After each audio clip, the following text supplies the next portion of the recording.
దయగల తండ్రి, ఈ సమయాన్ని మీరు దీవించండి, మా అందరికీ కూడా ఆశీర్వాదకరంగా చేయండి. మీ యొక్క బిడ్డల యొక్క కుటుంబాలు దీని ద్వారా దీవించబడడానికి సహాయం చేయండి.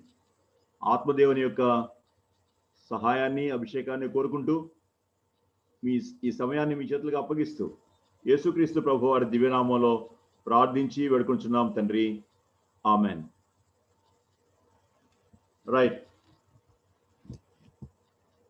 ఈ సాయంకాలం మనకి ఇవ్వబడినటువంటి ఈ అంశం ఏంటంటే, ఒక క్రైస్తవ కుటుంబం లేకపోతే విశ్వాసి కుటుంబం యొక్క విశిష్టత ఏమిటి, దీని ప్రత్యేకత ఏమిటి, ద యూనిక్నెస్.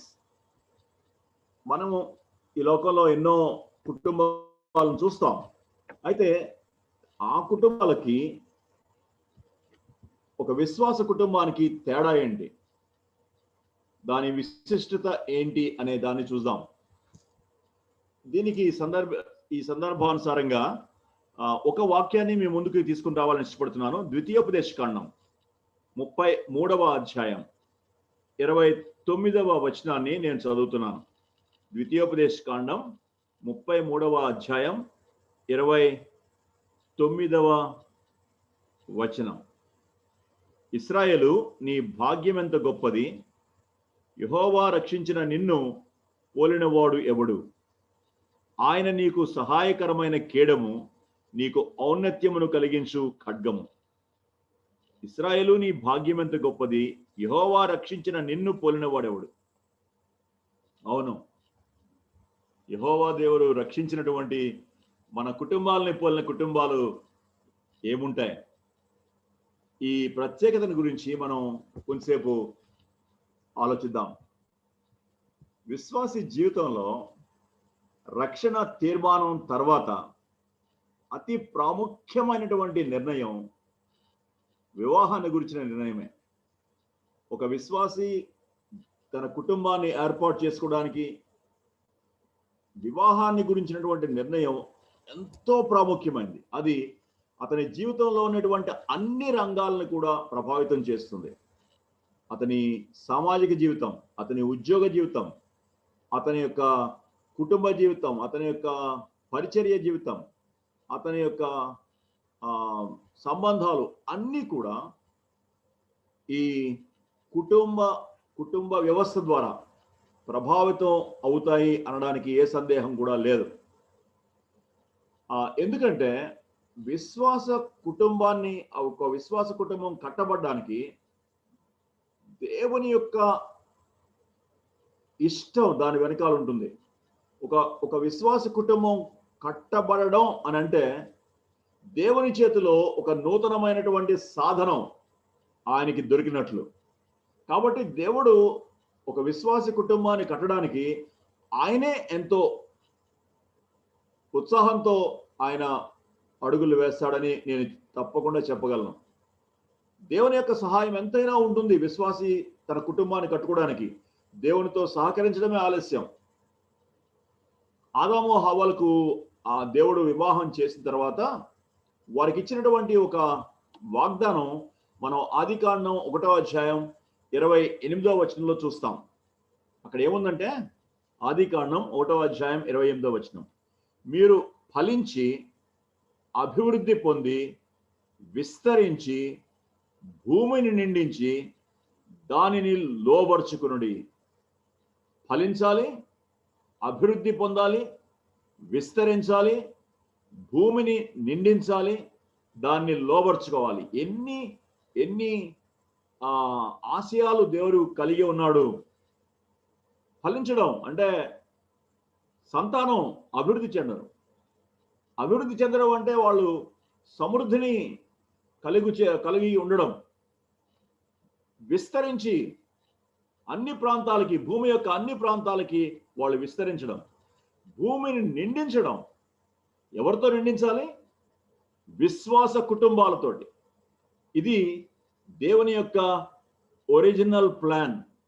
ఈ భూమి అంతటిని కూడా విశ్వాస కుటుంబాలతో నింపాలి అని దేవుని యొక్క ఒరిజినల్ ప్రణాళిక. అది దాన్ని లోబర్చుకోవాలి, ఏలికలుగా ఉండాలి, ఏలాలి అనేటువంటిది. అయితే ఆ ఆదాము హవ్వలు పాపం చేసినప్పుడు దేవుని యొక్క ఈ ఉన్నతమైనటువంటి ఉద్దేశం లేకపోతే ప్రణాళిక తాత్కాలికంగా ఆగిపోయింది, తాత్కాలికంగా నివారించబడింది.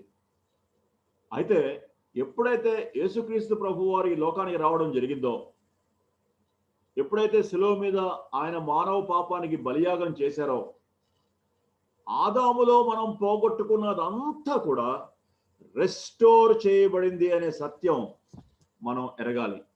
రోమాపత్రిక 5వ అధ్యాయం 17వ వచనం. రోమాపత్రిక 5వ అధ్యాయం 17వ వచనం చూస్తే అక్కడ ఇలా ఉంటుంది: మరణము ఒకని అపరాధ మూలమున వచ్చినదై ఆ ఒకని ద్వారానే ఏలిన ఎడల కృపా బాహుళ్యమును నీతి దానమును పొందువారు జీవము కలవారై మరి నిశ్చయముగా యేసును ఒక్కని ద్వారానే ఏలుదురు. ఆ ఒక్కని ద్వారానే కృపా బాహుళ్యము నీతి దానమును పొందువారు జీవము కలవారై మరి నిశ్చయముగా యేసుక్రీస్తు అనే ఒకని ద్వారానే ఏలుదురు. సో దేవుడు ఆదాము ద్వారా పోగొట్టుకున్నదంతా కూడా నూతన నిబంధనలో విశ్వాసి జీవితంలో దాన్ని తిరిగి రెస్టోర్ చేయడానికి ఇష్టపడ్డాడు. ఆ రెస్టోరేషన్లో కుటుంబ ప్రణాళిక కూడా ఉంది. చాలాసార్లు మనం కుటుంబాన్ని పెద్దగా పట్టించుకోం. మన యొక్క ఆత్మీయ జీవితం గురించి ఎక్కువ డాక్ట్రినల్గా చదువుతాం. కానీ కుటుంబ జీవితం కూడా రెస్టోర్ అయింది. ఒరిజినల్ ప్రణాళిక, ఆదాము హవ్వల కోసం దేవుడు ఎలాంటి కుటుంబాన్ని ఉండాలని కోరుకున్నాడో దానికి సంబంధించినదంతా కూడా నూతన నిబంధనలో మనకి ఇవ్వబడింది అనే సత్యం మనకి అర్థం కావాలి. ఒక వ్యక్తి రక్షించబడినప్పుడు ఆ వ్యక్తి క్రీస్తు ప్రభువులో ఒక నూతన సృష్టి అని మనం చెప్తాం. ఎందుకంటాం అలాగా? వాడు ఒక అంధకార సంబంధమైన అధికారంలోంచి యేసుక్రీస్తు వారి యొక్క రాజ్యంలోకి పెకలించబడి పాతిపెట్టబడ్డాడు. అంధకార సంబంధమైన అధికారంలోంచి పెకలించబడి మరి ఒక నూతనమైన అధికారం కిందకి తీసుకుని రాబడ్డాడు అనే సత్యం మనకు అర్థం కావాలి. అతని పౌరసత్వం మారిపోతుంది, అతని యొక్క రాజ్యాంగం మారిపోతుంది, అతని యొక్క పద్ధతులు మారిపోతాయి, జీవన విధానం మారిపోతుంది, అతని యొక్క బాధ్యతలు మారిపోతాయి. అంతా నూతనమే, అంతా నూతనంగా మారిపోతుంది. అతని యొక్క వ్యవహార శైలి మారుతుంది, అతని యొక్క కుటుంబ శైలి కూడా మారిపోతుంది. ఇలాగా రక్షించబడినటువంటి ఇద్దరు వ్యక్తులు వివాహం ద్వారా ఒకటిగా చేయబడినప్పుడు, ఒక కుటుంబంగా కట్టబడినప్పుడు ఆ కుటుంబ వ్యవస్థ ఎంత అద్భుతంగా ఉంటుందో మనం అర్థం చేసుకోవచ్చు. ఎందుకంటే దీని ప్రణాళిక ప్రభు వేసింది, ప్రభు యొక్క ప్రణాళిక. దాని యొక్క గొప్పతనం మనం వర్ణించలేము. అందుకనే ఓ ఇశ్రాయేలు అన్నప్పుడు దేవుడు నూతన నిబంధనలో దేవుని ఇశ్రాయేల్ అంటే మనమే. గల్తీ పత్రిక 6వ అధ్యాయంలో ఉంటుంది, దేవుని ఇశ్రాయేలు అంటే మనమే అని. సో దేవుని ఇశ్రాయేల్ అనేటువంటి మనల్ని దేవుడు అంటాడు, ఓ ఇశ్రాయేలు నీ భాగ్యం ఎంత గొప్పది, యు ఆర్ యునిక్.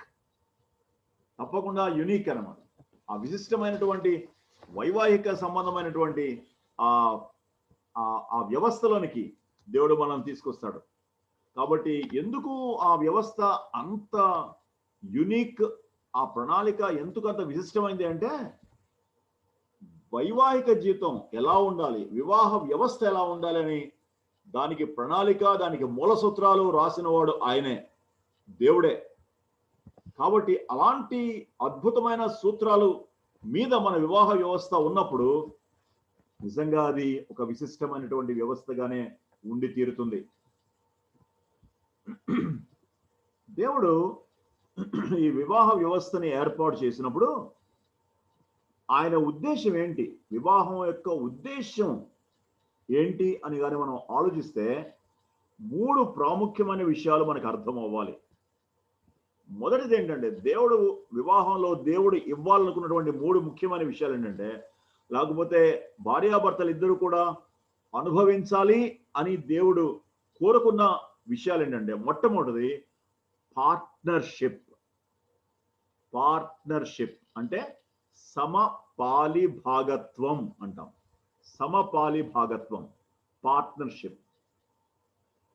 రెండవది ఏంటంటే టుగెదర్నెస్. టుగెదర్నెస్ అంటే కలిసి జీవించడం. మూడవది కంపానియన్షిప్ అంటే ఒకరికి ఒకరు తోడుగా ఉండడం, తోడు కలిగి ఉండడం, కంపానియన్షిప్. 3 partnership, togetherness, companionship. ఈ 3 కూడా వివాహంలో దేవుడు మనం ఎంజాయ్ చేయాలని ఆయన కోరుకున్న విషయాలు. అయితే ఈ ఈ ఈ మూడింటిని గురించి, టుగెదర్నెస్ లేకపోతే పార్ట్నర్షిప్ అన్నప్పుడు అదేం చెప్పిస్తుందంటే సమానత్వం. ఒక కంపెనీలో పార్ట్నర్స్ ఉంటారు, సమానం, వాళ్ళందరూ సమానం. సమపాలి భాగత్వం, సమానం. సో ఈ పార్ట్నర్షిప్ అన్నప్పుడు భార్యాభర్తలు ఇద్దరు కూడా సమానం అనేటువంటి విషయాన్ని, అంతస్తులో సమానం అనే విషయాన్ని మనం అర్థం చేసుకోవాలి. సమానత్వాన్ని సూచిస్తుంది. మరి టుగెదర్నెస్ అన్నప్పుడు కలిసి జీవించడం. అంటే వాళ్ళు కలిసి జీవించడం ఎందుకునంటే వాళ్ళు ఇద్దరు కూడా ఒకటిగా అయిపోవడానికి. వాళ్ళు కలిసి జీవించడం ఎందుకంటే ఒకటిగా అయిపోవడానికి. ఇది దేన్ని సూచిస్తుందంటే ఏకత్వాన్ని సూచిస్తుంది. ఏకత్వం, వివాహంలో ఉండేటువంటి ఏకత్వం. మూడవది కంపానియన్షిప్, తోడు, ఒకరికొకరు తోడుగా ఉండడం. ఎందుకు తోడు? ఒకరికొకరు సహాయం చేసుకోవడానికి, ఒకరికొకరు సహకరించుకోవడానికి, ఒకరి సామర్థ్యాన్ని ఇంకొకరికి ఇవ్వడానికి. మొట్టమొదటి సమానత్వం చూపిస్తుంది, అంటే టుగెదర్నెస్,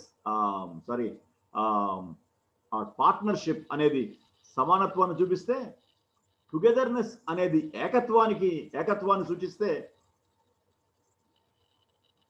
ఈ తోడు అనేది ఒకరికొకరు సహకారం, కంపానియన్షిప్ లో సహకారాన్ని సూచిస్తుంది. ఇవి ఎక్కడి నుంచి వచ్చినాయి ఒకసారి ఆలోచించండి. ఈ మూడు సూత్రాలు వివాహంలో ఇద్దరు కూడా అనుభవించవలసినటువంటి ఈ 3 సూత్రాలు: సమానత్వం, సహకారం, ఏకత్వం. ఈ 3 దైవత్వంలో ఉండేటువంటి లక్షణాలు. దైవత్వంలో ఉండే లక్షణాలు అంటే త్రిత్వంలో నుంచే వస్తాయి ఇవి. దేవుడు మన పోలిక చొప్పున వారిని సృష్టిస్తాము అనుకున్నప్పుడు దేవుడు దైవత్వంలో ఉండేటువంటి కొన్ని సూత్రాలను కూడా వివాహంలోకి చొప్పించాడు. సమానత్వం, త్రిత్వంలో ఉండే ముగ్గురు కూడా, తండ్రి అయిన దేవుడు, కుమారుడైన దేవుడు, పరిశుద్ధాత్మ దేవుడు, ముగ్గురు సమానం. వారిలో ఎవరు ఎక్కువ ఎవరు తక్కువ అనేటువంటి ఆ వాగ్వివాదమే రాదు. అలాంటి అద్భుతమైనటువంటి సమానత్వాన్ని వాళ్ళు కలిగి ఉంటారు. సమానత్వం ఉన్నా కూడా వారి యొక్క బాధ్యతల్లో వాళ్ళు డిఫరెంట్. ముగ్గురు బాధ్యతలు డిఫరెంట్. తండ్రి అయిన దేవుడు ప్రణాళిక వేస్తాడు, కుమారుడైన దేవుడు దాన్ని కార్యాచరణలోకి తీసుకొస్తాడు, పరిశుద్ధాత్మ దేవుడు దానికి కావాల్సిన శక్తిని అనుగ్రహిస్తాడు. ఈ ముగ్గురు కూడా కలిసి పనిచేస్తారు. అదే కంపానియన్షిప్ లో వస్తుంది. కంపానియన్షిప్ లో ఒకరికొకరు తోడుగా ఉంటారు. ఈ తోడుగా ఉండడంలో ఒకరికొకరు సహకరించుకుంటారు. ఈ సహకారం అనేది బాధ్యతల్లో వాళ్ళు వేరు ఒకరికొకరు సహకరించుకోవడానికి. తండ్రి అయిన దేవుడు, కుమారుడైన దేవుడు, పరిశుద్ధాత్మ దేవుడు ముగ్గురు కూడా ప్రతి కార్యంలో మనకు కనిపిస్తారు. ఉదాహరణకి మన రక్షణ కార్యంలో తండ్రి అయిన దేవుడు ఆకర్షిస్తాడు, కుమారుడైన దేవుడు క్షమిస్తాడు, పరిశుద్ధాత్మ దేవుడు ఒప్పిస్తాడు. తండ్రి అయిన దేవుడు ఆకర్షిస్తే, పరిశుద్ధాత్మ దేవుడు ఒప్పిస్తే, కుమారుడైన దేవుడు క్షమిస్తాడు. ముగ్గురు 3 పనులు చేస్తారు. ఆ విధంగా మనల్ని మరణం నుంచి జీవంలోకి తీసుకొస్తారు. అద్భుతం కదా. ఇందులో వాళ్ళు ఎక్కడా కూడా నువ్వెక్కువ నువ్వెక్కువ అని ఎక్కడా వాళ్ళ దగ్గర హెచ్చు తగ్గులో వాగ్వివాదం ఉండదు. వాళ్ళ ముగ్గురు సమానం అని వాళ్ళకి తెలుసు, మనకే తెలియదు. చాలాసార్లు దేవుడు దేవత్వంలోంచి వచ్చినటువంటి ఈ యొక్క సూత్రాలు వివాహ వ్యవస్థలోనికి దేవుడు తెచ్చినప్పుడు దీన్ని చాలాసార్లు మనమే అర్థం చేసుకోలేకపోతున్నాం. తండ్రి కుమార పరిశుద్ధాత్మంలో ఎవరు గొప్ప ఎవరు తక్కువ, వారి బాధ్యతలు వేరు కానీ అంతస్తుల్లో సమానం అని వాళ్ళలో ఎప్పుడైనా కూడా వాగ్వివాదం రాలేదు. మనలో ఎందుకు వస్తుంది? ప్రభు యొక్క రక్తంలో కడగబడినటువంటి విశ్వాసులైనటువంటి గ్రాడ్యుయేట్స్ లో ఎందుకు ఈ వివాదం వస్తుంది? చాలాసార్లు భార్యను కొంచెం తక్కువగా చూస్తాం. భర్త కొంచెం అధికార నాయకత్వం అప్పగించబడింది కాబట్టి భర్త యొక్క అంతస్తు ఎక్కువ అని అనుకుంటాం. దీనికి మన భారతదేశంలో ఉన్న సంస్కృతి కూడా ఎంతో సహకరిస్తుంది. భారత సంస్కృతిలో ఒక స్త్రీకి సమాన హక్కులు ఇవ్వరు, సమానమైనటువంటి అంతస్తునివ్వరు. ఒక వివక్ష ఉంటుంది. అమ్మాయి పుడితే ఒక రకంగా రియాక్షన్ వస్తుంది, అబ్బాయి పుడితే ఇంకో రకంగా రియాక్షన్ వస్తుంది. అబ్బాయితో అంటా ఉంటారు, అరే వాడు మగమహారాజు అంటారు. మగమహారాజు అంట వాడు. ఏమేమో ఆయనకంటే కొంచెం తక్కువ అన్నట్లుగా చూస్తారు. ఇది మనందరి కుటుంబాల్లో ఉంది. చిన్నప్పటి నుంచి ఈ వివక్షతోటి పెరిగిన తర్వాత పెద్ద అయిన తర్వాత కూడా భర్తలో ఒక విధమైనటువంటి పురుషాహంకారం, నేను పెత్తనం చేయడానికే పుట్టాను అన్నట్లుగా, భార్య నా కింద ఉండాల్సిందే అన్నట్లుగా.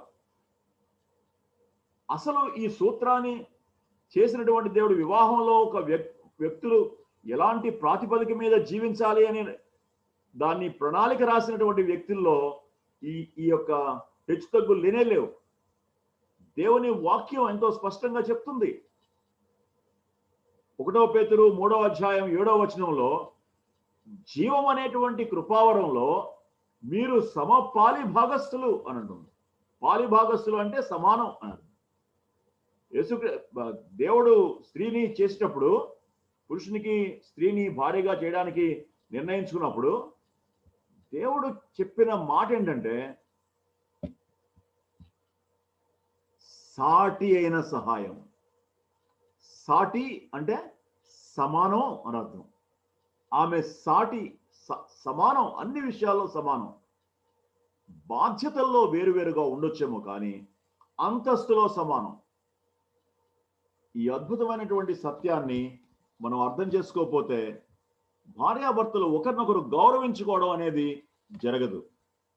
ఆమె నాతో సమానం అయినటువంటి అంతస్తులో ఉన్నది అని అర్థం చేసుకోవాలి. భార్య భర్తని గౌరవించాలి అని దేవుని వాక్యంలో స్పష్టంగానే ఉంటుంది. ఎఫెసీ పత్రిక 5వ అధ్యాయంలో అన్ని విషయాల్లో భయము కలిగి ఉండాలి. భయము కలిగి అంటే గౌరవించాలి అని అర్థం. అదే సందర్భంలో 1 పేతురు 3:7లో 3:6లో బలహీనమైన ఘటమని భార్యను సన్మానించు అని ఉంది. భార్యను సన్మానించమని దేవుడు చెప్పాడు. భర్తనంటే భార్యను గౌరవించు.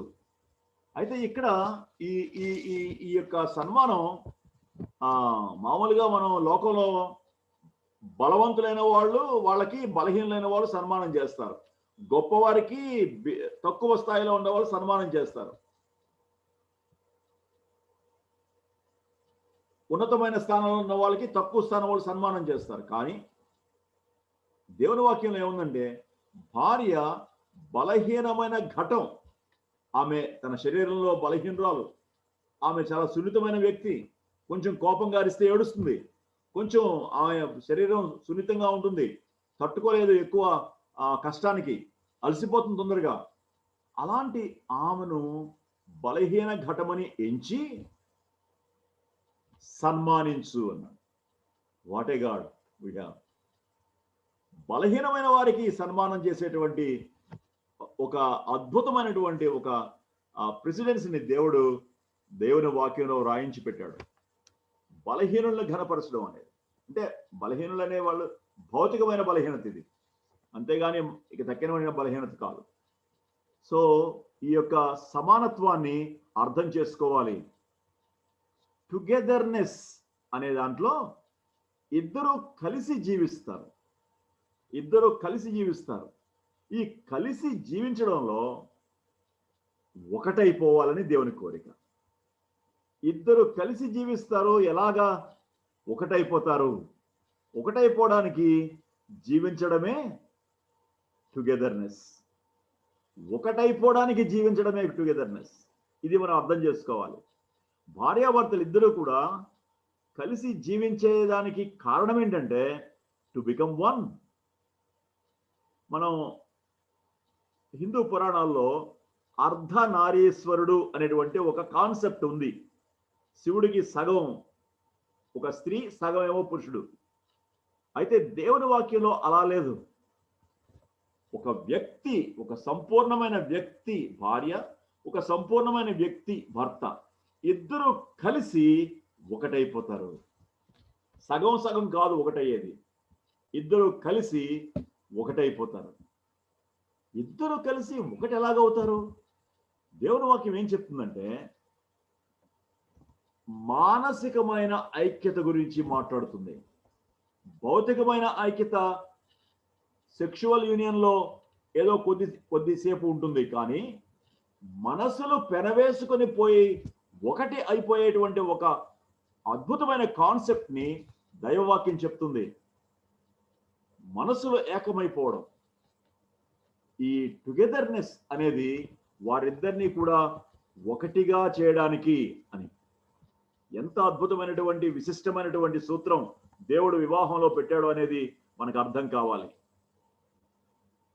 ఇలాగా ఇద్దరు ఒకటిగా అయిపోవడం, ఇద్దరి మనసులో ఒకరినొకటి పెనవేసుకొని పోయి ఒకటిగా మారిపోవడానికి మూడవ వ్యక్తి అవసరం. ఆయనే పరిశుద్ధాత్మ దేవుడు. పరిశుద్ధాత్మ దేవుని యొక్క ఇంటర్ఫీరెన్స్ లేకుండా, పరిశుద్ధాత్మ దేవుని యొక్క సహాయం లేకుండా ఏ ఇద్దరు భార్యాభర్తలు, ఏ ఇద్దరు విశ్వాసులు అయిన భార్యాభర్తలు కూడా ఒకటిగా అవ్వలేరు.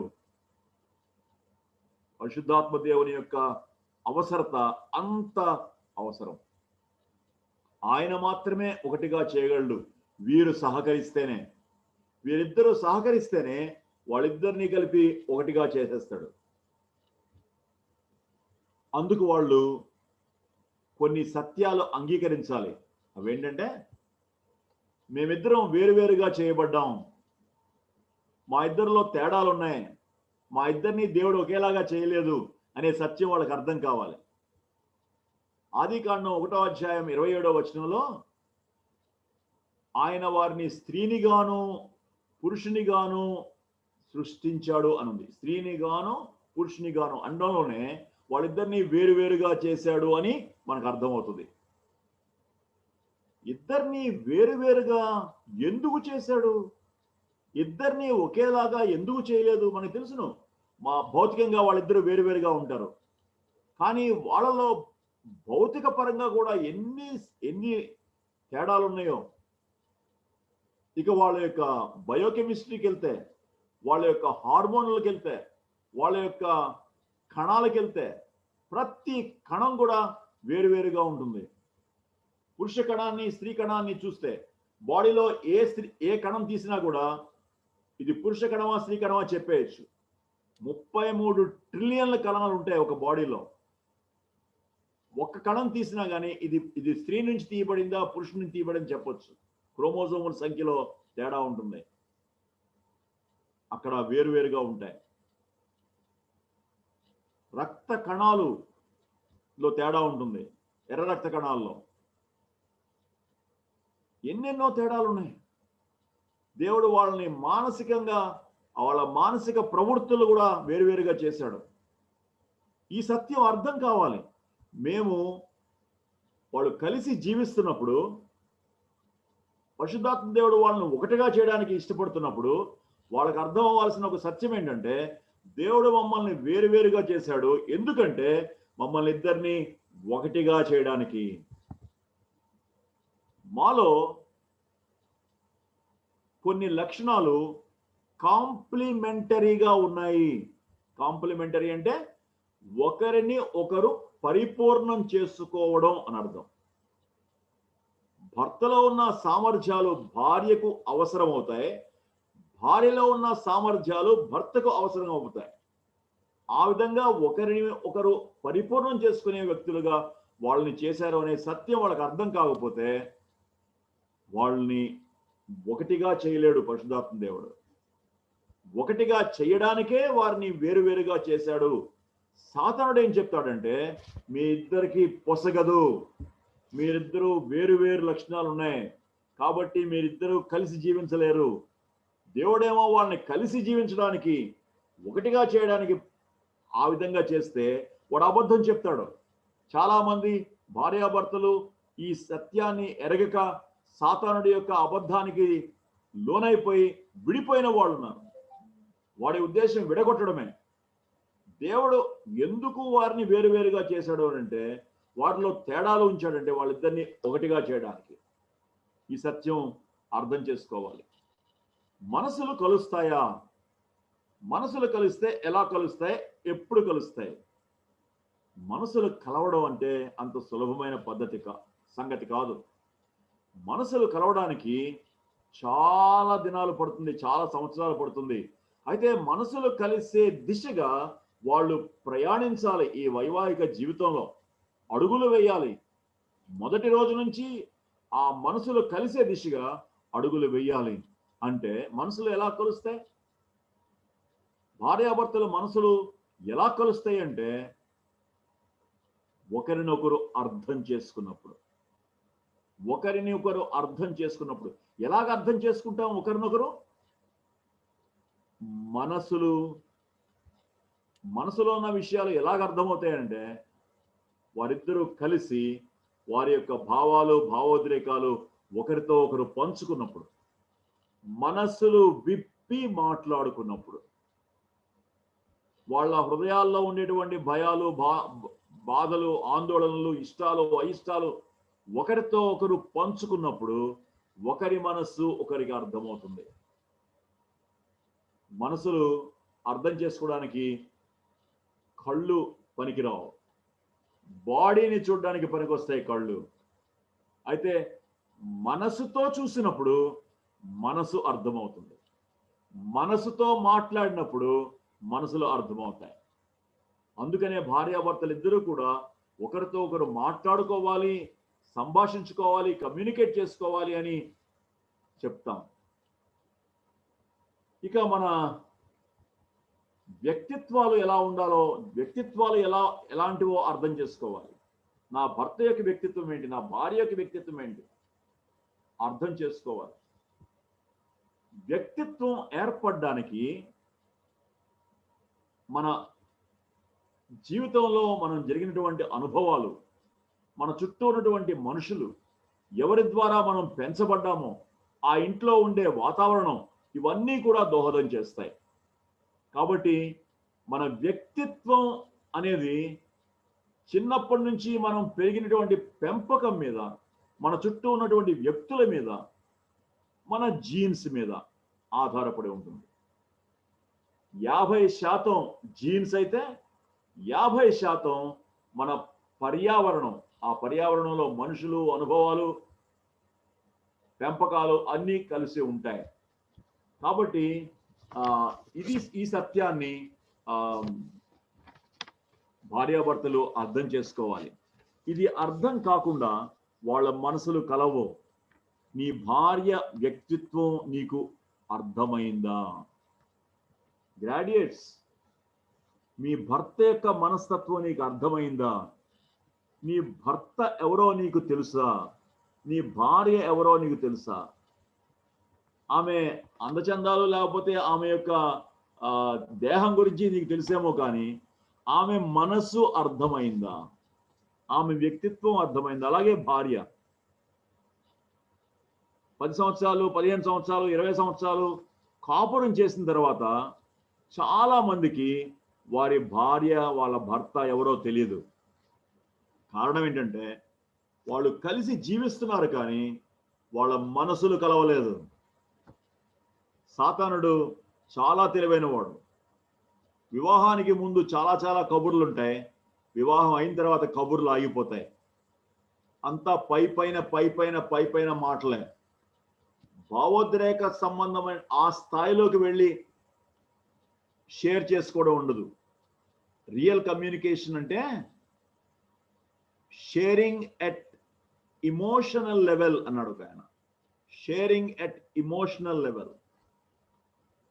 అలాంటి కమ్యూనికేషన్ ఉందా మీ దగ్గర, మీ మధ్యలో? అది లేకపోతే ఒకరినొకరు అర్థం చేసుకోవడం అసాధ్యం.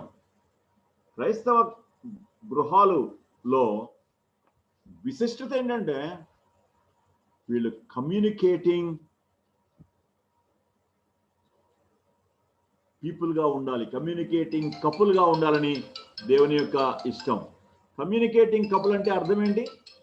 కమ్యూనికేటింగ్ కపుల్ అని ఎందుకన్నారు వాళ్ళని?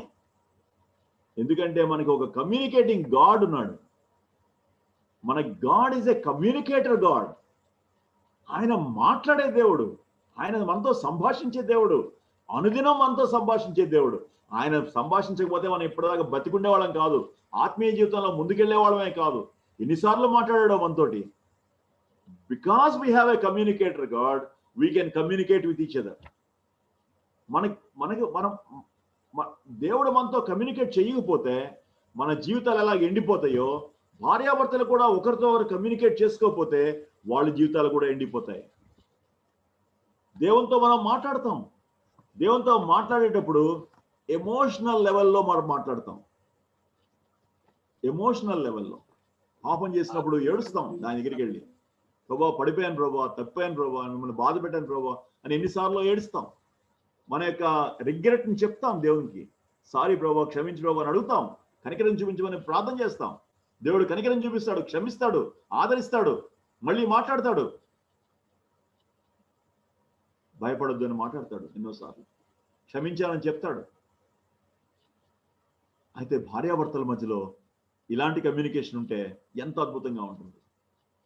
ఒకరినొకరు కష్టపెట్టుకున్నప్పుడు, ఒకరినొకరు బాధ పెట్టుకున్నప్పుడు క్షమించుకోవడం, ఒకరికొకరు సహాయం చేసుకోవడం, ఒకరినొకరు వాళ్ళ యొక్క బాధలు భయాలు అడిగి కనుక్కోవడం, వాళ్ళ యొక్క మనసుల్లోకి తొంగి చూసుకోవడం జరుగుతుందా? అందుకనే క్రైస్తవ గృహంలో ఇలాగ జరగడానికి దేవుడు అన్ని ఏర్పాట్లు చేసి పెట్టాడు. అన్ని ఏర్పాట్లు చేసి పెట్టాడు. ప్రేమించు అని భర్తని ఆజ్ఞాపించాడు, లోబడు అని భార్యను ఆజ్ఞాపించాడు. ఈ ప్రేమ లోబడడం అనేవి ఈ రెండు కూడా ప్రేమ యొక్క రెండు కోణాలు అంతే. ప్రేమ యొక్క రెండు కోణాలే అవి. సో అంత అద్భుతమైనటువంటి టుగెదర్నెస్ ని దేవుడు వివాహంలో ఉంచాడు. మూడవది కంపానియన్షిప్. కంపానియన్షిప్ అంటే తోడు, ఒకరికొకరు తోడు, ఒకరితో ఒకరు కలిసి ఇద్దరు ఒకరికొకరు సహాయం చేసుకోవడం, ఒకళ్ళ పక్కన ఒకళ్ళు నించుని అన్ని పరిస్థితుల్లో నేను నీతో ఉంటాను, నీ పక్షంగా ఉంటాను, కష్టాల్లో, సంతోషంలో, బాధల్లో, ఇబ్బందుల్లో, అన్ని సమయాల్లో నీకు తోడుగా ఉంటాను అని ఒకరితో ఒకరు ప్రమాణం చేసుకున్నాం. దాన్నే కంపానియన్షిప్ అని అంటారు. యేసుక్రీస్తు ప్రభు వారు కూడా ఈ లోకంలో ఉండేటప్పుడు యోహాను సువార్త 8:30లో ఆయన ఒక మాట అన్నారు. ఏంటంటే, తండ్రి నన్ను ఒంటరిగా ఎప్పుడు విడిచిపెట్టలేదు. అవును, తండ్రి నన్ను ఎప్పుడు ఒంటరిగా విడిచిపెట్టలేదు. వాళ్ళిద్దరూ అంత దగ్గరగా ఉండేవాళ్ళు. తండ్రే కాదు, పరిశుద్ధాత్మ దేవుడు, పరిశుద్ధాత్మ దేవుడితో నింపబడినవాడు ఆయన. తండ్రి అయిన దేవుడు ఎప్పుడూ ఆయనతోనే ఉండేవాడు. కాబట్టి వాళ్ళ ముగ్గురు కలిసి ఉండేవాళ్ళు. యేసు ప్రభువుని మనం చూస్తున్నప్పటికీ బాహ్యంగా ఆ ముగ్గురు వ్యక్తులు కలిసి ఉండేవాళ్ళు. అందుకనే ప్రభు ఆ మాట అన్నాడు, తండ్రి నన్ను ఎప్పుడు ఒంటరిగా విడిచిపెట్టలేదు అన్నాడు. ఎంతమంది భర్తలు, భార్యలు మాటలతో కాకుండా ప్రవర్తనలో ఈ విధంగా చెప్పగలరు? నా భార్య పక్షంగా నేను ఎప్పుడూ ఉంటాను, నా భర్త పక్షంగా నేను ఎప్పుడూ ఉంటాను, ఆమె అన్ని పరిస్థితుల్లో ఆమెతో కూడా ఉంటాను, ఆయన అన్ని పరిస్థితుల్లో నేను ఆయనకి తోడుగా ఉంటాను. చాలాసార్లు ఇది మన కుటుంబాల్లో జరగకపోవడం మనం చూస్తున్నాం. భార్య ఒక్కదే వంటగదిలో కష్టపడతా ఉంటుంది, సతమతలైపోతూ ఉంటుంది. పిల్లల్ని చూసుకోవడం, వాళ్ళకి తయారు చేసుకోవడం, వంట చేసుకోవడం. ఈయన మాత్రం హాయిగా కాలు మీద కాలు వేసుకుని న్యూస్ పేపర్ చదువుతూ ఉంటాడు. అది ప్రేమ కాదు, అది తోడు ఉండడం కాదు.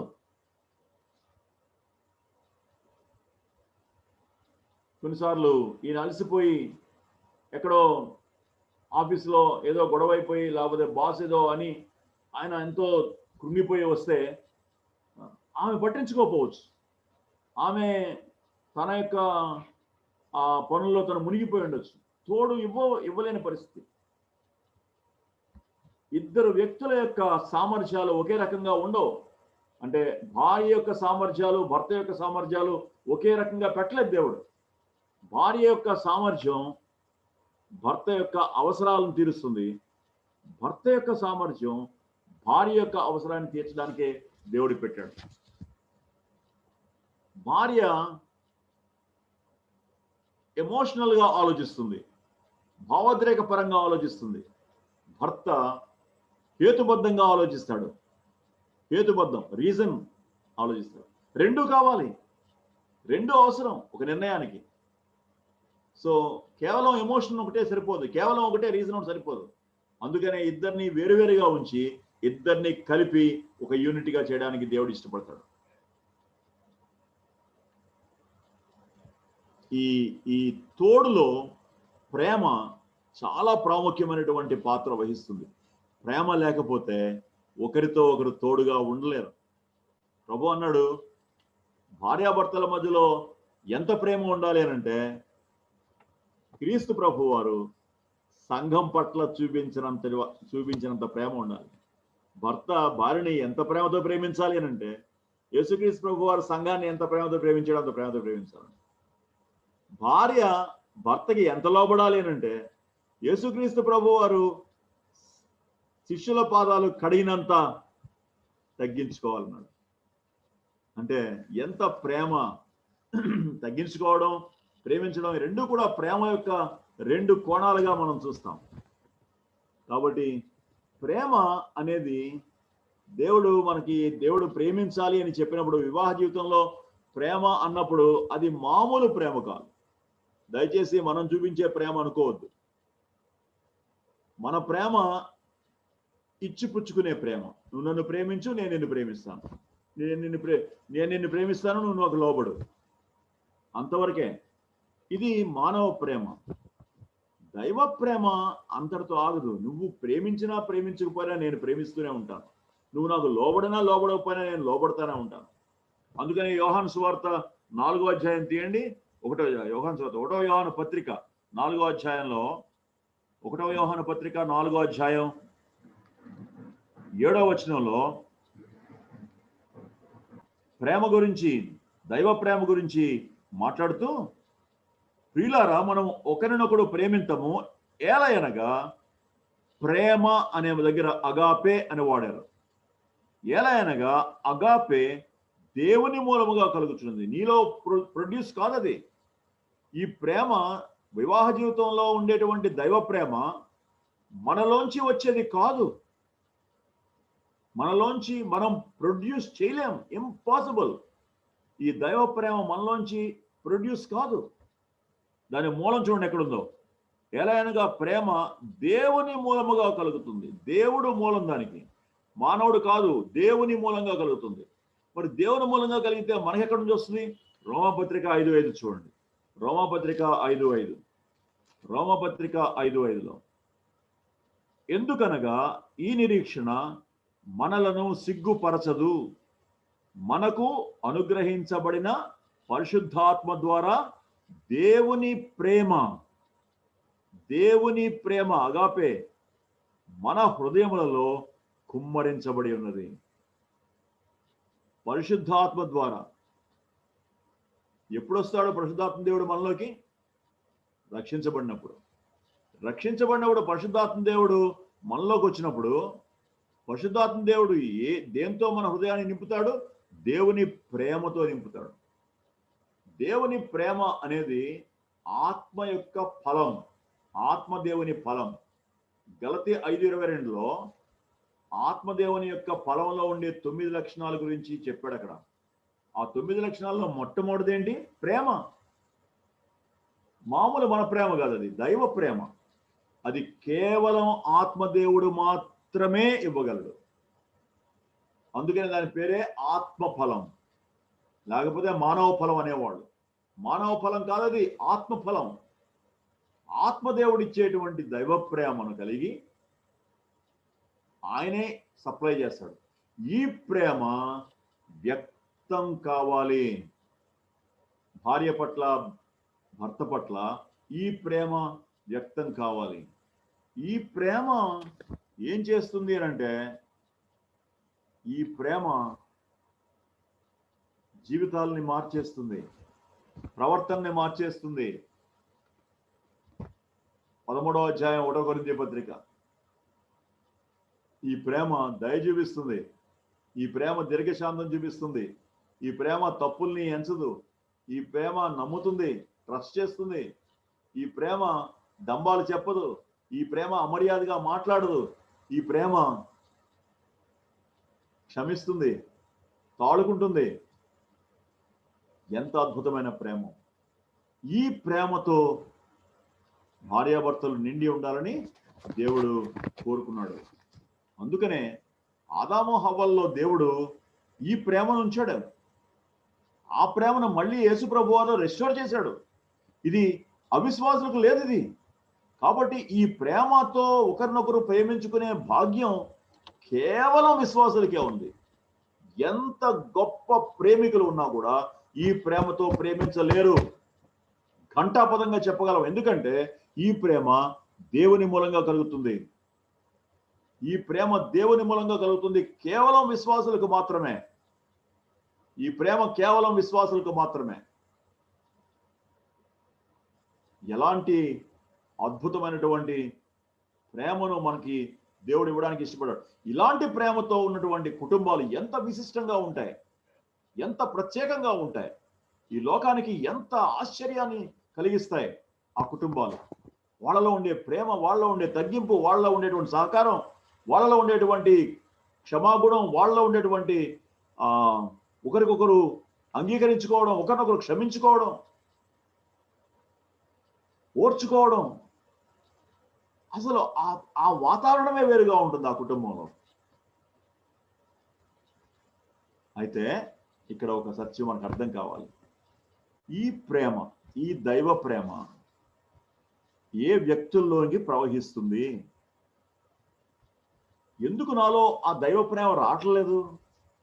ఎందుకు నా భార్యలో, నాలో ఆ దైవ ప్రేమ నేను చూడలేకపోతున్నాను? ఎందుకనంటే ఒకే ఒక కారణం. ఈ దైవ ప్రేమ మనలోనికి ప్రవహించడానికి ఒక కండిషన్ ఉంది. దేవునితో సహవాసం చేసే విశ్వాసులకు మాత్రమే ఇది అందుబాటులోకి ఉంటుంది. దేవునికి ఒక విశ్వాసకి మధ్యలో 2 లైఫ్ లైన్లు ఉంటాయి. ఒక లైఫ్ లైన్ దేవునితో ఉండే సంబంధం. దేవునితో ఉండే సంబంధం ఇది ఎప్పటికీ తెగిపోదు. రెండవ లైఫ్ లైన్ దేవునితో ఉండే సహవాసం. ఇది చాలా సున్నితమైంది. ఒక చిన్న పాపం చేస్తే తెగిపోతుంది. ఒక చిన్న కోపం వచ్చిన మానండి తెగిపోతుంది. ఇది ఒక చిన్న అబద్ధం చెప్తే తెగిపోతుంది. చాలా డెలికేట్ ఇది.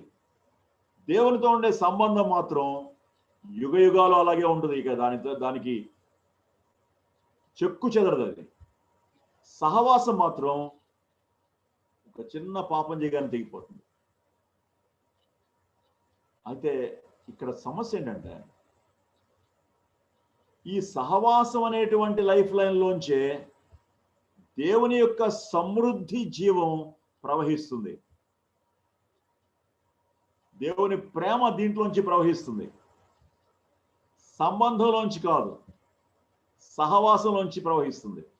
ప్రతిరోజు కూడా ఈ సహవాసం సరిగ్గా ఉంటేనే దేవుని ప్రేమ, దేవుని స్వరం వినడం, దేవుని యొక్క ఆత్మ సంబంధమైన వరాలు, దేవుని యొక్క కృప అన్ని కూడా ప్రవహించేది దీని నుంచే.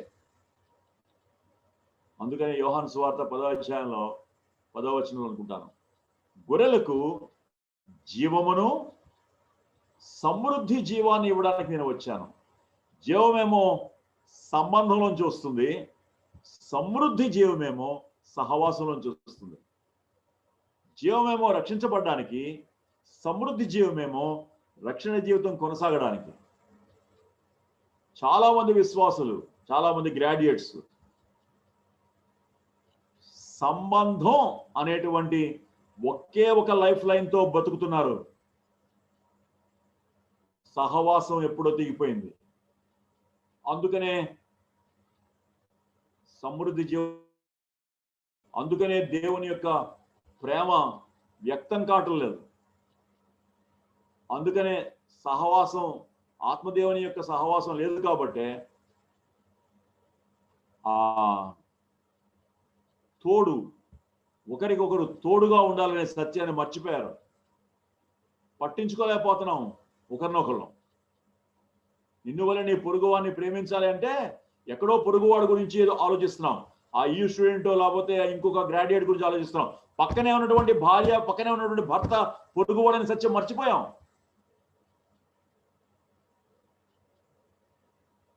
చాలా మంది భార్యలు ఈ ప్రశ్న అడిగారు నన్ను ఒకసారి. నా భర్త యూ స్టూడెంట్స్ తోటి, యూ తక్కిన గ్రాడ్యుయేట్స్ తోటి ఎంతో ప్రేమగా మాట్లాడతాడండి, కానీ నాతో మాట్లాడండి. క్యాంపుల్లో తెగ పనిచేస్తాడండి, ఇంట్లో పనిముట్టుకోడండి. వేషధారణ అంతే.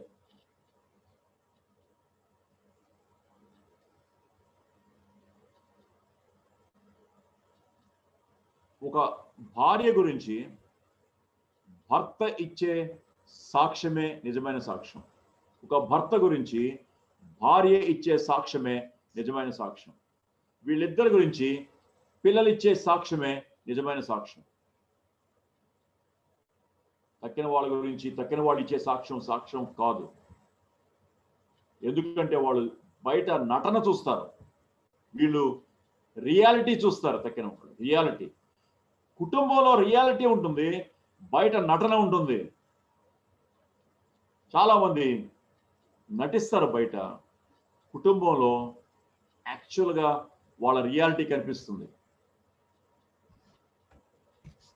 క్రైస్తవ కుటుంబం ప్రేమను అనుభవించడం మాత్రమే కాకుండా ప్రేమను పంచి ఇస్తుంది. అందుకనే ఇది విశిష్టమైన కుటుంబం. ప్రేమను అనుభవిస్తుంది, దాని ప్రేమను పంచి ఇస్తుంది కూడా. దేవునితో సహవాసం ఉన్నటువంటి ఈ భార్యాభర్తలు దేవుని దగ్గర నుంచి సమృద్ధి జీవాన్ని వారిలోనికి ప్రవహింపజేసుకుంటూ, ఈ ప్రవహించినటువంటి సమృద్ధి జీవం, దేవుని ప్రేమ పొర్లి వాళ్ళ యొక్క బిడ్డలు తడిచి ముద్దై వాళ్ళ ఇళ్లలోంచి బయటికి ప్రవహిస్తుంది. దాన్నే పరిచర్య అన్నారు. కుటుంబంలోని ప్రేమ బయట చూపించలేము. కుటుంబంలో చూపించలేని ప్రేమను బయట చూపిస్తే అది వేషధారణ. దేవుని ప్రేమించి ప్రసంగాలు ఇచ్చేవాడు దేవుని ప్రేమను భార్య భర్తకి, భర్త భార్యకి చూపించి తీరాల్సిందే. లేకపోతే నీకు నాకు అర్హత లేదు మాట్లాడడానికి. దేవుని ప్రేమ గురించి మాట్లాడడానికి మనకు అర్హత లేదు, మన ఇంట్లో ఆ ప్రేమ కనబడకపోతే. ఒకవేళ దాని గురించి థియరీ మాట్లాడొచ్చు మనం, థియరీ మనకందరికీ థియరీ డాక్టర్ చాలా బాగొచ్చు. కానీ ప్రాక్టికల్ కుటుంబం, నువ్వు చెప్పే డాక్టర్కి, నువ్వు వల్లించేటువంటి ఆ యొక్క సిద్ధాంతానికి టెస్ట్, ప్రాక్టికల్ టెస్ట్ కుటుంబం. అందుకనే ఈ ప్రేమను అనుభవించినటువంటి ఈ కుటుంబాలు ప్రేమను పంచి ఇచ్చేటప్పుడు ఓపెన్ హోమ్ అనేటువంటి కాన్సెప్ట్ పుడుతుంది. ఓపెన్ హోమ్లో భార్యాభర్తలు ఇద్దరూ కూడా దేవుని ప్రేమను తృప్తిగా అనుభవించిన వారై ఉంటారు.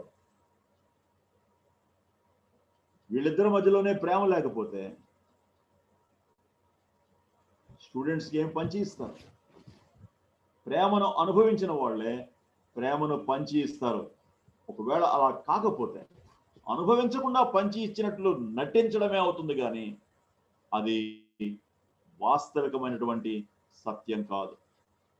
అందుకనే దేవుడు ఈ ఓపెన్ హోమ్ గురించి మనం మాట్లాడేటప్పుడు అది విస్తరించడం, ఆదికాండంలో ఆదాము హవ్వలకు దేవుడిచ్చిన మాట, ఫలించి అభివృద్ధి పొంది విస్తరించి నింపడం, విస్తరించాలి. క్రైస్తవ కుటుంబాలు విస్తరించాలి. క్రైస్తవ కుటుంబాలతో మన దేశం నింపబడాలి. విశ్వాస కుటుంబాలతో మన యొక్క జిల్లాలు నింపబడాలి. మన యొక్క ఈజీఎఫ్లు నింపబడాలి. ఈజీఎఫ్లోనే ప్రేమ లేకపోతే, ప్రేమ దేవుని ప్రేమ పొందడానికి అర్హులైనటువంటి వీళ్ళలోనే ప్రేమ లేకపోతే, ఇక బయట ఏం చూస్తాం మనం? ప్రేమ ఎందుకు ప్రేమ ఉండదు? కుటుంబాల్లో, విశ్వాస కుటుంబాల్లో సహవాసం లేకపోవడం వల్ల, దేవునితో సహవాసం లేకపోవడం వల్ల, ఈ లైఫ్ లైన్ తెగిపోవడం వల్ల. ఈ లైఫ్ లైన్ తెగిపోతే, ప్రకటన గ్రంథంలో ఒక దేవుడు ఒక మాట అన్నాడు, నువ్వు జీవించుచున్నావన్న పేరు మాత్రం ఉంది, ఎందుకంటే సంబంధం ఉంది కాబట్టి, నువ్వు మృతుడవే అన్నాడు. ఎంత భయంకరం! నీ గురించి, నా గురించి, నీ కుటుంబం గురించి, నా కుటుంబం గురించి దేవుడు ఈ మాట చెప్తే, ఏదో బ్రతికావనే పేరు మాత్రం ఉంది, రక్షించబడ్డావు కాబట్టి ఇంకా బ్రతికే ఉన్నావు, సంబంధం తెగిపోదు కాబట్టి, సహవాసం ఎప్పుడో తెగిపోయింది. అందుకనే ఫలం లేదు. దైవ ప్రేమ అనేది ఒక ఫలం. ఫలం ఎప్పుడు వస్తుంది? జీవం ఉన్నప్పుడు వస్తుంది. జీవం ఉండదు, ఫలం ఫలించే జీవం ఉండదు. అందుకనే పనికిరాని తీగల్ని పారవేస్తారు. యూజ్లెస్ అయిపోతాం. అవి ఎండిపోతాయి, లైఫ్లెస్ అయిపోతాయి. లైఫ్లెస్, ఫ్రూట్లెస్ అండ్ యూజ్లెస్గా మిగిలిపోతాం. సహోదరుడా, సహోదరి, క్రైస్తవ కుటుంబం యొక్క విశిష్టత ఎంత అద్భుతంగా ఉంటుందో మనం గుర్తిస్తే దాన్ని మనం జీవిస్తాం. దేవుడు మనకు మాత్రమే ఈ గొప్ప భాగ్యం ఇచ్చాడు. అందుకనే ఇశ్రాయేలు, నీ భాగ్యం ఎంత గొప్పది, నిన్ను పోలిన వాడెవడు, నీకుండే ఏర్పాట్లు ఎలాంటివి, నీకుండేటువంటి ప్రివిలేజెస్ ఎలాంటివి. లోపల ఏమో పరిశుద్ధాత్మ దేవుడు, బయట ఏమో దేవుని సత్యం, చుట్టూ ఏమో సంఘం సహవాసం, లోపలేమో నూతన స్వభావం. ఎన్ని ఏర్పాట్లు చేసి పెట్టాడు. పైనుంచేమో దేవుని ప్రేమ, ఆ ప్రవాహం లోపలికి, సమృద్ధి జీవం, సహవాసం ద్వారా దేవునితో మాట్లాడుకునేటువంటి భాగ్యం. ఎన్ని ఏర్పాట్లు ఉన్నాయి. ఇన్ని ఏర్పాట్లు ఉన్నప్పటికీ నేను ఓడిపోతున్నాను అంటే దేవుడికి ఎంత కోపం వస్తుంది. ఎంత ఇన్వెస్ట్ చేశాడు నీ మీద, నా మీద దేవుడు. ఎందుకనంటే ఫలించాలి, విస్తరించాలి, అభివృద్ధి చెందాలి, నిండించాలి, లోబర్చుకోవాలి. ఈ విశిష్టమైనటువంటి బాధ్యత నుండి తప్పించుకోవడానికి వీల్లేదు క్రైస్తవ కుటుంబాలు.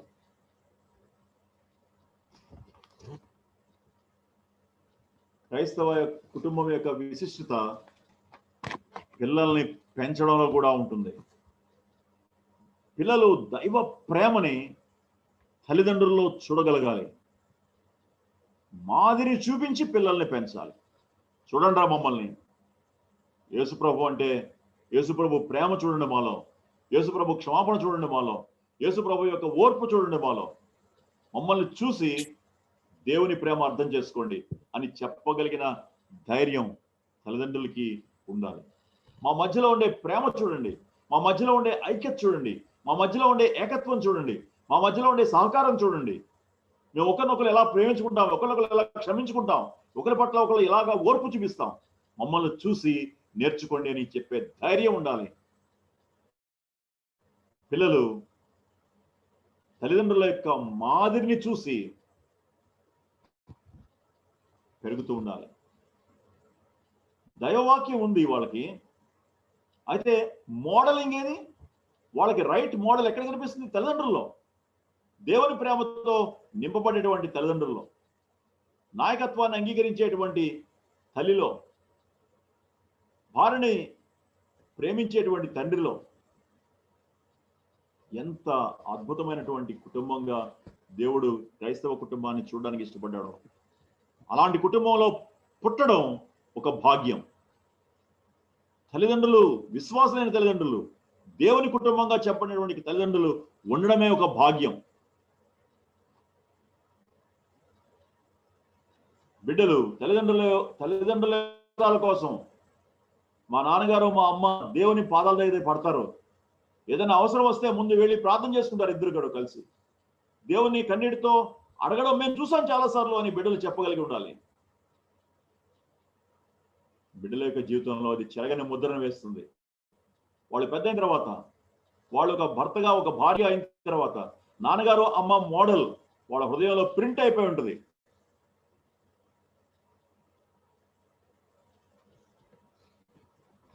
క్రైస్తవ కుటుంబం ఇంత విశిష్టమైనది కాబట్టే, లోకానికి ఒక మోడల్ కాబట్టే శత్రువు ఈ కుటుంబం మీద దాడి చేస్తాడు.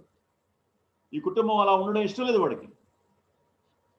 దేవుడు ఎంతో పకడ్బందీగా ఎన్నో ఏర్పాట్లు చేసి ఈ విశిష్టమైన క్రైస్తవ కుటుంబాన్ని కడుతూ ఉంటే శత్రువు వారి మధ్యలో విభేదాన్ని తీసుకొస్తాడు. ఒకరి మీద ఒకరు అనుమానం పెడతాడు. ఒకరినొకరు దురభిప్రాయం, తప్పుగా అర్థం చేసుకున్నట్లుగా చేస్తాడు. వారి మధ్యలో మనస్పర్ధలు తీసుకొస్తాడు.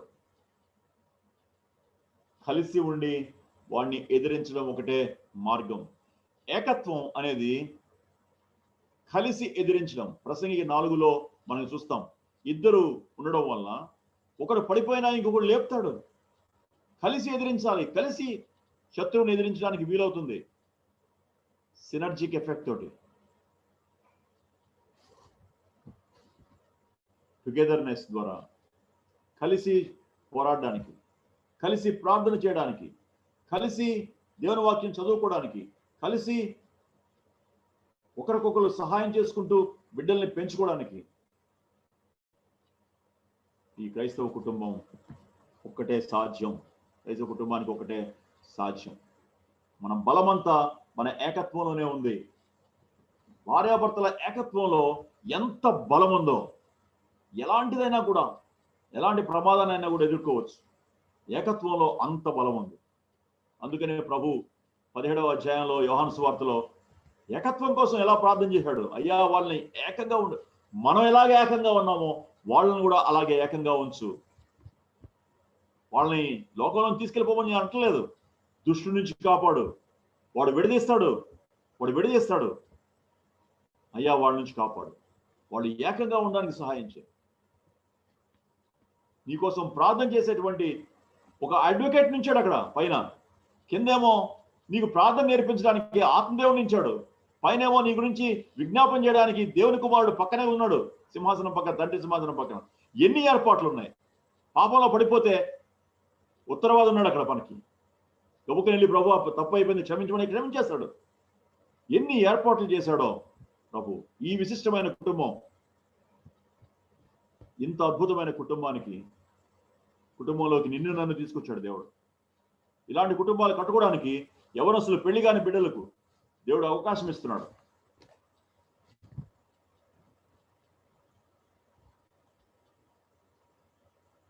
కంపానియన్షిప్, టుగెదర్నెస్ అండ్ మొట్టమొదటి ఏంటి,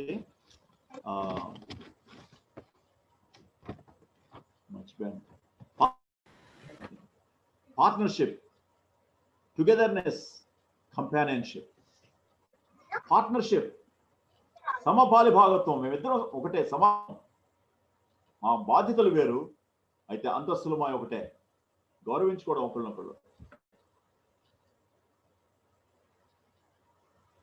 టుగెదర్నెస్, మేమిద్దరం ఒకటిగా అయిపోవడానికి పిలువబడ్డాం. కలిసి ఉంటాం ఎలాంటి పరిస్థితులైనా సరే. కంపానియన్షిప్, తోడు, ఒకరికొకరు సహాయం చేసుకుంటాం. నా సామర్థ్యం ఆమెకు, ఆమె సామర్థ్యం నాకు సహకరిస్తుంది. తద్వారా శత్రువుని మేము ఎదిరించగలం. ఇలాంటి అద్భుతమైన కుటుంబంగా దేవుడు మనల్ని కాపాడాలి, మనల్ని కట్టాలి. చివరిగా ఒక సత్యాన్ని, కొన్ని విషయాలు మీకు నేను చదువుతాను. నేను ఆ విషయాలు లిలియన్ స్టాన్లీ గారు రాసినటువంటి కులాసా కుటుంబం అనేటువంటి పుస్తకం తీస్తున్నాను. ఒక భార్య గురించి ఎలా ఆలోచించాలి, ఒక భార్య భర్త గురించి ఎలాంటి విషయాలు తెలుసుకోవాలి అనేది ఉన్నాయి. నేను త్వరగా ఒక 5 నిమిషాల్లో ముగించి దీన్ని క్లోజ్ చేస్తాను. మొట్టమొదటిగా భర్త భార్యని ఎలా అర్థం చేసుకోవాలి. భార్యకు భర్త దేవుని తర్వాత స్థానం ఇవ్వాలి అని దైవవాక్యం చెప్తుంది. భార్యకు భర్త దేవుని తర్వాత స్థానం ఇవ్వాలి. భర్త నీడలో బ్రతుకుడుకు తల్లిదండ్రులను విడిచి వస్తుంది. ఆమె పట్ల కఠినంగా ప్రవర్తించినప్పుడు ఆమె దిక్కులేని దానిలాగా భావిస్తుంది. అది ఆమెని తీవ్రమైన మనోవ్యధకి గురి చేస్తుంది. తన తల్లిదండ్రుల వద్ద పొందిన భద్రత జ్ఞాపకం చేసుకుంటుంది. తన తల్లిదండ్రుల వద్ద పొందిన తన ఇంటి మీద బెంగపడుతుంది. భర్త యొక్క అండ తనకుంటే ఎలాంటి బాధైనా ధైర్యంగా ఎదుర్కొంటుంది. భర్తలు అర్థం చేసుకోండి, భర్త యొక్క అండగాని తన పక్షంగా ఉంటే ఎలాంటి బాధనైనా ఎదుర్కోగలుగుతుంది. భార్య భర్త జీవితంలో మొదటి స్థానాన్ని కోరుకుంటుంది. అన్నిటినీ తనకే మొట్టమొదటి చెప్పాలనుకుంటుంది. వాళ్ళ అమ్మకు కాదు, వాళ్ళ అమ్మ కంటే కూడా మొదటి స్థానం తనకే ఇవ్వాలని కోరుకుంటుంది. మొట్టమొదటి భార్యతోనే సంప్రదించాలని కోరుతుంది. భర్త తన ఉద్యోగానికి అంకితం అయిపోకూడదు అని అనుకుంటుంది. ఎదిగే పిల్లలతో భార్యతో సమయం గడపాలి అని కోరుకుంటుంది. నీ జీవితంలో నీ భార్యదే ప్రథమ స్థానం అనే అనుభూతిని భర్తగా నువ్వు ఆమెకి కలిగించాలి, నీ మాటల ద్వారా, నీ చేతల ద్వారా. ఆమె స్వతంత్రత కోరుకుంటుంది. దాని అర్థం నీకు లోబడదని కాదు. కట్టుదిట్టాలతోటి ఆమెను కట్టిపడేయద్దు. ఆజ్ఞల వర్షం ఆమెపై కురిపించొద్దు. దానివల్ల దుఃఖకరమైనటువంటి పర్యవసానాలు ఉంటాయి. ఆమెను పంజరంలో బంధించినట్లు బంధించొద్దు. వాక్ స్వాతంత్రం ఇయ్యి, నోరు మొయ్యి అని శాసించొద్దు. తన మనసులోని మాటల్ని వ్యక్తం చేయడానికి ఆమెకు అవకాశం ఇయ్యి, స్వాతంత్రం ఇయ్యి, స్వేచ్ఛ ఇయ్యి. ఆమెను ఇతరులతో పోల్చొద్దు. ఆమెకు చాలా అసహ్యం. ఎవరో ఒకరిలాగా ఉండాలని పోల్చొద్దు. తనపై తనకే చిన్న చూపు, ఇతరుల పట్ల ద్వేషం కలిగిస్తుంది. అది ఆమె తన వ్యక్తిత్వం కలిగి ఉండడానికి ఇష్టపడుతుంది. ఆమెను అలా ఉండు, ఇలా ఉండు అని బలవంతం చేయొద్దు. ఆమె జీన్స్ లో లేనటువంటి లక్షణాలని ఆమెలో చొప్పించడానికి ప్రయత్నం చేయొద్దు. ఆమె పనిచేసి అలసిపోయేటువంటి వ్యక్తి, బలహీనంగా ఉంటుంది. ఆదివారం ఆమెకి సెలవు కాదు. పిల్లల్ని కనడంలో ఆమె శక్తి పీల్చివేయబడుతుంది. బయట ఉద్యోగం చేసే స్త్రీకి అదనపు సహాయం అవసరం. పురుషులు వంటగదిలో తన భార్యకు సహాయం చేయడం తప్పు కాదు, చిన్నతనం కూడా కాదు. అది ప్రేమ. ఆమెకు మనోభావాలు ఉంటాయి, భావోద్రేకాలు ఉంటాయి. పురుషులు మనసుతో ఆలోచిస్తారు, హృదయంలో అనుభూతి చెందుతారు. ఆమె ఎక్కువగా ఏడుస్తుంది. ఆమె కొన్ని అనాలోచితంగా ఉద్రేకపూరితమైన నిర్ణయాలు తీసుకుంటుంది. ఆమె శరీరంలో సంభవించే మార్పులను బట్టి ఆమె భావోద్రేకాలు మారుతాయి. కొన్ని రోజులు ఉల్లాసంగా ఉంటుంది, కొన్ని రోజులు మందకొడిగా ఉంటుంది. కారణం ఏంటంటే హార్మోన్స్ వల్ల. ఇదంతా ఆమె శరీరంలోని హార్మోన్ల ప్రభావం. కోపంతో కూడినటువంటి నీ మాటల వల్ల ఆమె కన్నీరు పెట్టకుండా చూసుకో. ఆమె ఏడుస్తున్నప్పుడు నువ్వు నిద్రలోనికి వెళ్ళొద్దు. ఆమె వాదిస్తున్నప్పుడు ఆమెను లెక్క చేయకుండా బయటికి వెళ్ళిపోవద్దు. నీ భార్య మీ అమ్మతో కూడా కలిసి ఉన్నట్లయితే ప్రత్యేక శ్రద్ధ తీసుకో. నీ భార్యను నవ్వించు, కవ్వించు. ఫన్ కూడా ఉండాలి జీవితంలో. నీ భార్యతో ఉల్లాసంగా గడుపు. సెక్స్ ఆమెకు ముఖ్యం కాదు. సెక్స్కి ఆమె వెంటనే స్పందించకపోవచ్చు. రతిలో ఆమె సుఖానుభూతి పొందడానికి ఆమె కొంచెం సమయం అవసరమని, కొంచెం ఫోర్ ప్లే అంటే రతి పూర్వక్రియ అవసరమని చాలా భర్తలకు తెలియదు. ఆమె రతి కేళిలో సుఖానుభూతి పొందినట్లు చూచుట తన విధి అని ప్రతి భర్త తెలుసుకోవాలి. 1 కొరింథీ 7:3. ఆమె తాను చేయవలసిన పనుల్లో రతికేళిని చివరి బాధ్యతగా ఎంచుకుంటుంది. త్వరగా ఆ పని ముగిస్తే బాగుండు అనుకుంటుంది. ఎందుకంటే భర్తలు దాన్ని తమ స్వార్థం కోసం చేస్తారు. తన సహచారి, తన భార్య సహానుభూతిని పొందుతుందా లేదా అని ఆలోచించరు. భర్త ముగించి నిద్రపోతున్నప్పుడు చాలా మంది భార్యలు నిద్ర రాక రతికేళ్ళలో ఆనందం ఇంతేనా అని అనుకుంటారు. భర్త దయలేని వాడు, స్వార్థపరుడైతే, సహానుభూతిని ఇవ్వని వాడైతే రతికేళి భార్యకు చిత్రహింస. భార్య తరచుగా భర్త తనను బలపరచాలని కోరుకుంటుంది. ఆమె తన యోగ్యతను గురించిన అనుమానాల్లో చిక్కుకుపోతుంది. నేను భర్త కళ్ళకు ఆకర్షణీయంగా ఉన్నానా? నా వంటకాలు ఆయనకి ఇష్టంగా ఉన్నాయా? ఆయనకి నేను ఒక మంచి భార్యగా ఉన్నానా? నేను ఏదైనా తప్పు చేశానా? ఇలాంటి ప్రశ్నలు ఆమె మెదడులో మెదులుతూ ఉంటాయి. ఆమె యోగ్యురాలు అనేటువంటి భావన నువ్వే ఆమెకు పదే పదే కలిగించాలి. సాధ్యమైనంత అభినందన ఇవ్వాలి. నీ ప్రేమను ప్రతిదినం వ్యక్తం చేయడంలో సందర్భాలను వెతుకు. ఐ లవ్ యూ అనే చెప్పే మాట ఎన్నిసార్లు చెప్పినా కూడా ఆమె సంతోషిస్తుంది. ఆమె భద్రతకు ఎటువంటి లోపం లేదని నీ మాటల వల్ల, చేతల వల్ల తెలియచేయి. ఆమెకి నమ్మకం కలిగించు. సామెతలు 31లో స్త్రీ చేసే పనులన్నిటిలో కూడా దేవుడు భర్తను అడిగింది ఒకే ఒక మాట. 31:29 సామెతలు, ఆమెను పొగడుము. ఆమె నీ అంతరంగం తెలుసుకోవాలని ఆశిస్తుంది. నీవు నోరు విప్పి మాట్లాడాలని ఆమె కోరుకుంటుంది. నీవు గాయపడిన విషయం ఆమెకు వివరంగా తెలియచెప్పు. నీకు కష్టం కలిగించిన విషయాలు ఆమెతో పంచుకున్నట్లే నీకు ఇష్టం కలిగినవి కూడా ఆమెతో పంచుకో. ఆమె పాటిస్తుంది. ఆమెను ఆధ్యాత్మికంగా ప్రోత్సహించు. నీవు వెళ్ళి ప్రతి చోటకి ఆమె నీతో పాటు తీసుకెళ్ళు. ఆమె తన తెలివిని ప్రదర్శించడానికి అవకాశమే. వార్తాపత్రికల్లో ముఖ్యాంశాలు ఆమెతో పంచుకో. టీవీ చూస్తున్నప్పుడు సంగతులు వివరించు. జనరల్ నాలెడ్జి సాధారణంగా స్త్రీలకు తక్కువగా ఉంటుంది. ఆమె ఏదైనా విషయం అడిగినప్పుడు వివరంగా నేర్పించు. ఇతరుల ముందు ఎన్నడూ కూడా నీ భార్యను పరిహాసం చేయొద్దు. వివాహం ఒక భర్తగా నీకు ఇచ్చిన దేవుడు వివాహం ద్వారా భర్తగా నీకు ఇచ్చిన 2 వరాలు ఏంటంటే, ఒకటి, నీవు ప్రేమించడానికి దేవుడు ఒక వ్యక్తి నీకు ఇచ్చాడు. రెండోది, నిన్ను ప్రేమించే వ్యక్తిని కూడా దేవుడు నీకు ఇచ్చాడు. నువ్వు ప్రేమించడానికి ఒక వ్యక్తిని ఇచ్చాడు, నిన్ను ప్రేమించే వ్యక్తిని కూడా దేవుడు నీకు సప్లై చేశాడు. ఇప్పుడు ఒక భార్యతోటి మీరు కొన్ని విషయాలు తెలుసుకోవాలి. నీ భర్త గురించి కొన్ని విషయాలు తెలుసుకోవాలి. నీవు ఆకర్షణీయంగా కనబడడం నీ భర్తకి చాలా ఇష్టం. నువ్వు ఇంట్లో చెమట కంపు కొట్టకుండా ఉండడం అతనికి ఇష్టం ఉండదు. ఇంట్లో సైతం శుభ్రంగా చురుగ్గా ఉండడానికి ప్రయత్నించు. బయటకు వెళ్ళినప్పుడు చూడముచ్చటైన వస్త్రాలు ధరించుకో. అంటే దుస్తులు ఖరీదైనవి కాకపోవచ్చు, శుభ్రంగా తాజాగా ఉండే.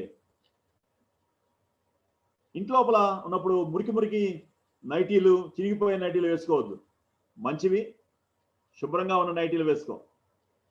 చక్కగా తలదూకుని ముఖం కడుక్కొని శుభ్రమైన దుస్తులు ధరించిన స్త్రీ తన భర్త గౌరవాన్ని పొందుతుంది.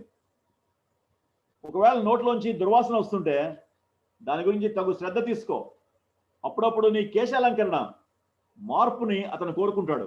ఎప్పుడు ఒకేలాగా కనబడడం కంటే అప్పుడప్పుడు మార్పు అనేది పురుషుడు చాలా ఇష్టపడతాడు. శుభ్రంగా ఉన్న ఇంటిని భర్త చాలా ఇష్టపడతాడు.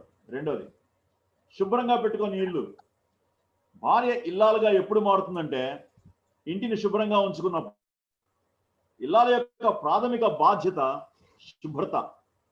సాలిగుళ్ళు, కిటికీలకి నిండా దుమ్ము, నాచుపట్టిన స్నానగదులు, మరుగుదొడ్లు ఉండడం ఇల్లాలి యొక్క సోమర్తనాన్ని చెప్తుంది.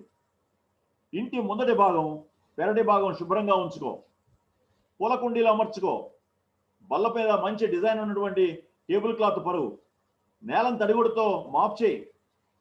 భార్యకు సోమర్తనం అశ్రద్ధ అనేది ఒక కళంకం లాంటిది. వస్తువులు మంచం కిందకి నెట్టొద్దు. అనవసరమైన వస్తువులన్నీ అటక మీద కుప్పలుగా పెట్టొద్దు. చెత్తా చెదారం కంపు కొట్టేంత వరకు చెత్త కుండీల్లో పారవేయకుండా ఉంచవద్దు.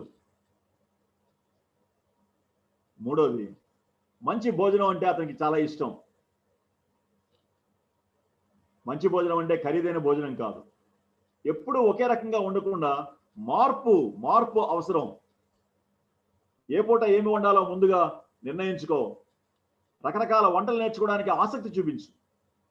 వంటలు తయారు చేయడానికి, కొత్త వంటలు తయారు చేయడానికి ప్రయత్నించు. నీ భర్త రుచులేంటో, ఆయన ఇష్టాలేంటో తెలుసుకోవాలి. రెబెకాకి ఇస్సాకి ఏమి ఇష్టమో తెలుసును. ఆదికాండం 27:9. ఎప్పుడైనా బయటికి హోటల్కి వెళ్ళినప్పుడు భోజనం చేద్దామన్నప్పుడు ఖర్చు గురించి సడగవద్దు. ఆయనకు మార్పు అవసరం. ఆయన ఇతరుల వంటకాన్ని మెచ్చుకున్నప్పుడు ఆయనపై రుసరుసలాడక ఆ వంటకు నేర్చుకుని ఆయనకి పెట్టు.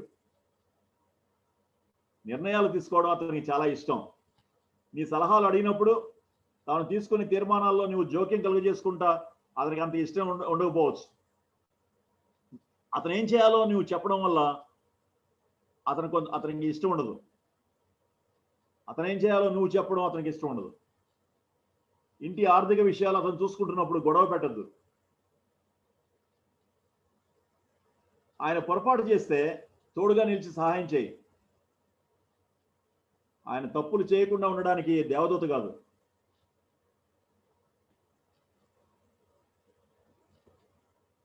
బుజ్జగించబడడం భర్తకి చాలా ఇష్టం. పురుషుడికి బుజ్జగించబడడం చాలా ఇష్టం అంట. కొంచెం జ్వరం రాగానే ఒక పిల్లవాడిలాగా ముడుచుకుని పడుకుంటాడు. భోజనం పడగ దగ్గరికి రావాలని కోరుకుంటాడు. కాబట్టి ఉల్లాసం చేయి. నీ వంట పనిలో పడిపోయి ఆయన్ని మర్చిపోవద్దు. అభినందన ఆయనకి చాలా ఉప్పొంగ చేస్తుంది. ఆరోది, ఆహ్లాదకరమైన తోడు అతను ఇష్టపడతాడు. మంచి శ్రోతవై ఉండు. వాగ్వివాదం పెట్టుకోవద్దు. నీ పంతాన్ని నెగ్గించుకోవచ్చు కానీ భర్తను కోల్పోతావు. మనసుకు హాయినిచ్చేటువంటి సంభాషణ నేర్చుకో. ఆయన భావనలు ప్రోత్సహించు. ఆయన ఆత్మగౌరవాన్ని తృణీకరించొద్దు.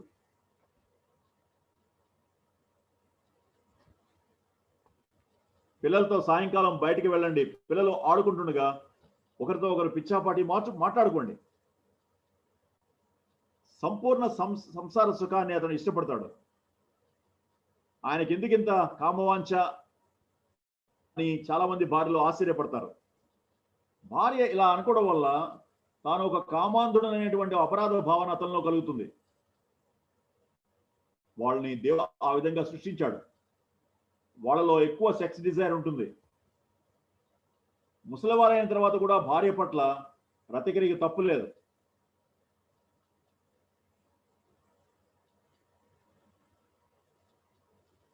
స్నేహితులు కాలక్షేపం అతను ఇష్టపడతాడు.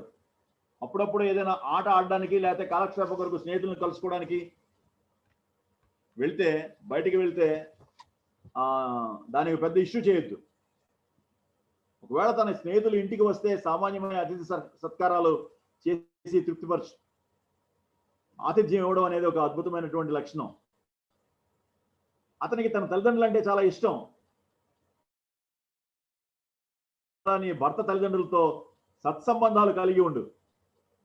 తల్లి కుమారుల మధ్య అపార్థాలు సృష్టించొద్దు. నీవు కూడా కుటుంబంలో ఒక సభ్యులలాగా ఉండాలి. ఖరీదైనవి కాకపోయినా ఆయన సోదరీమణులు అప్పుడప్పుడు వస్తున్నప్పుడు వాళ్ళకి కానుకలు ఇయ్యి. తద్వారా చక్కటి సంబంధాలు వాళ్ళతో ఏర్పాటు చేసుకోవచ్చు. అతనికి భోజనం అంటే ఇష్టమే కానీ నీవు ఎప్పుడు వంటగదిలో ఉండడం అతనికి ఇష్టం లేదు. అతడు శుభ్రమైన ఇంటిని ప్రేమిస్తాడు కానీ చక్కని కుటుంబం అంటే ఇంకా ఇష్టం. అతనికి పిల్లలంటే ఇష్టమే కానీ నీవు సమయం అంతా వారితో గడపడం అతనికి చికాకు కలిగిస్తుంది. నీవు తెలివైన దానివిగా ఉండాలని కోరుకుంటాడు కానీ నీవెప్పుడు పుస్తకాలు చదువుతూ ఉండడం అతనికి ఇష్టం ఉండదు. అతను అలసిపోయి ఇంటికి వస్తే మెరిసే కళ్ళు, చిరునవ్వులు చిందించే పెదవులు ఆయన్ని ఆహ్వానించాలని కోరుకుంటాడు. నీ సుకుమారమైన చేతులతో కప్పు కాఫీ లేదా టీ అందించాలని కోరుకుంటాడు. నీ మృదువైన మాటలు ఆఫీసులో ఆయన ఎదుర్కొన్న సమస్యల నుండి సేద తీర్చాలని కోరుకుంటాడు. బ్రతకడానికి అవసరమైన వాటిని సంపాదించుకున్నట్లో తలమునకలైపోయి జీవించడానికే సమయం లేకుండా చేసుకోవద్దు. భర్తకు భారీగా అందుబాటులో ఉండు. ఒక ఆదర్శమైన భారీగా ఉండడం అంత సులభం కాదు. ఇది ఒక పెద్ద సవాలు. ఈ సవాల్ని ఇవాళ నుంచే ప్రారంభించండి. నీ భార్యకు ఒక ఆదర్శవంతమైన భర్తగా ఉండడం అంత సులభం కాదు. ఈ సవాల్ని దేవుని శక్తితోటి భార్యపక్షంగా నెరవేర్చడానికి నడుం కట్టుకోండి భర్తలారా. దేవుడు ఒక విశిష్టమైన కుటుంబాన్ని కట్టుకోవడానికి మనకి సహాయం చేస్తాడు. ఇది ప్రత్యేకమైన కుటుంబం. ప్రపంచంలో ఇలాంటి కుటుంబాలు చాలా తక్కువ ఉంటాయి. అయితే దేవుడు ప్రపంచం అంతా కూడా ఇలాంటి కుటుంబాలతో నింపాలని కోరుకున్నాడు. అయితే నువ్వు నేను ఇలాంటి కుటుంబాలుగా ఉండడానికి, ఒక విశిష్టమైన కుటుంబంగా ఉండడానికి, ఈ కుటుంబం ఫలించి అభివృద్ధి పొంది విస్తరించి భూమిని నిండించాలని దేవుడు కోరుతాడు. అది నీతోనే ప్రారంభం చేయి. దేవుడు ఈ మాటలు దీవించునుగాక. Thank you very much.